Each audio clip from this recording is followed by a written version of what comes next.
6-2, heading into this game with Seattle, and we're on top of the AFC East. Feeling pretty damn good. Yeah, they have a good record, but they never beat any good teams. They just beat teams like us, the Jets. You were saying? Buffalo wins 44-33.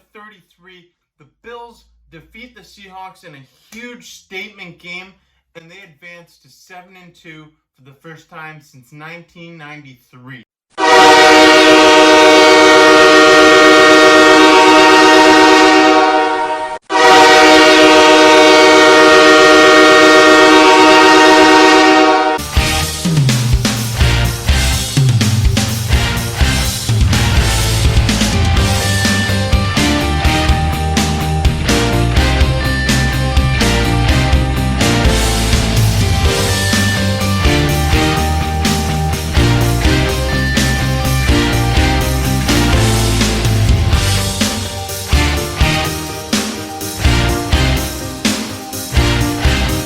Start off by talking about our offense and what was not to love about the offensive side of the football for the Bills. The first drive, we came out firing, and the first drive was led off by an Andre Roberts return for 60 yards. That drive was capped off by an Isaiah McKenzie bullet strike touchdown from Josh Allen on a 25-yard touchdown pass. Josh Allen spread the ball like crazy in this game. What he was doing through the first 4 weeks when he saw a lot of success. And through the first 2 drives of this game, it was already 14-0, and the Bills had 7 different receivers catch a pass. If the Bills can spread the ball that effectively, there's going to be so many question marks on the opposing team's defensive side of the football, because they're not going to know who to cover. And when you cover Beasley, McKenzie's going to get open. If you cover McKenzie, Diggs is going to get open, so on, so on. It's just a ripple effect, and defenses are going to have a hard time game planning. We've seen it already. They're going to have a hard time game planning going forward. But it wasn't just the first 2 drives of this game that I liked. The first 4 drives of the game for the Buffalo Bills all ended in scores. Whether it be a field goal or touchdown, we capitalized and we put points on the board on all 4 of our first drives. That is a huge reason why we won this game. I was worried that if we went down early in this game, we wouldn't be catching up against the Seahawks, because they can do it all on offense. They're one of the best offenses in the league, if not the best offense. And Russell Wilson, if he gets ahead, he's not going to lose a lead. The Bills came out to play early, and it showed. It's great that all 4 of the first drives of our game finished in scores. But our problem has also been the 3rd and 4th quarter late in these games. Throughout the season, we've had problems finishing games out. Just look at the Rams game. We almost lost a 28-point lead in that game. Either way, the Bills on offense, they came out firing to start the second half as well. As on 2nd and 27, it was a long conversion we needed. 2nd and 27, Josh Allen finds Gabriel Davis for a 39-yard gain. And it should have probably been a touchdown. Probably should have challenged it. Ultimately, we didn't need those points, but we could have against Russell Wilson. That drive ended in a 22-yard field goal attempt, successful by Tyler Bass. And Tyler Bass had a good game as well.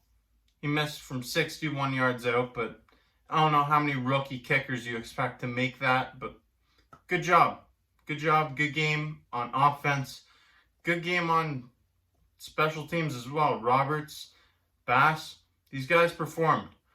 But if there's one thing that I'm really concerned about on the offensive side of the football, it's our offensive line. Brian Winters went down with an injury. He ultimately came back. Feliciano, we just got back. He's playing center, not his usual position. And Cody Ford went down with an injury. He had a penalty early in the game, and he went down with an injury, which is very concerning. Our offensive line allowed 7 sacks this game. 7. Now, we're lucky that the Seahawks secondary isn't all that great, because if there was a good secondary there, Josh Allen would have been struggling. I believe he probably would have struggled a bit more if the secondary was better. But we play the Seahawks secondary, and Josh Allen thrived today. I love this performance from the Buffalo Bills defense. We looked like the 2019 defense we had, and I think we're ready to regain this form throughout the remainder of the season. The defense also came out firing, as on their first drive, they forced a 3-and-out against Russell Wilson, DK Metcalf, and Tyler Lockett. All I've been hearing all week is how potent this offense is, and they really are potent. But this defense came ready to play. 3-and-out real quick. That added up to a 14-0 lead as the Bills went down, and they scored on their next drive. And the second defensive drive of the game, Russell Wilson, they're all pushing downfield. They're in the red zone. Our defense is bending. It was bending a lot. But guess what? It didn't break, because on 3rd and 1, they force a big run stuff to make it 4th down and 1. And on 4th and 1, our defensive pressure gets to Russell Wilson. But Wilson scrambling, he throws a pick into the end zone, right to Jordan Poyer. Pursuing drive, Bills go and score again on another drive. This was huge, and this was just an example of what we saw all game long from our defense. A bend but don't break mentality that held the Seahawks to 33 points and helped us win this game. The defense was on point all game long, forcing 4 turnovers against Russell Wilson, and they hit the quarterback 16 times.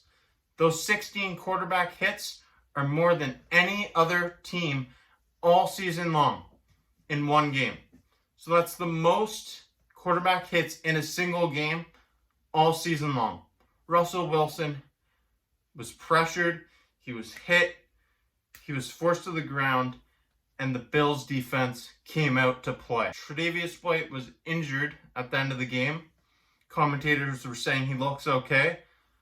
I need to see that going forward, because that's a big, big hit to our secondary, obviously. Next week, the Bills have another opponent from the NFC West, probably the toughest division in the game, and that's the Arizona Cardinals. The Cardinals present a big challenge on offense with DeAndre Hopkins and Kyler Murray, Larry Fitzgerald as well. They're a potent offense as well, and if our defense comes ready to play like they did today, I think we can shut them down.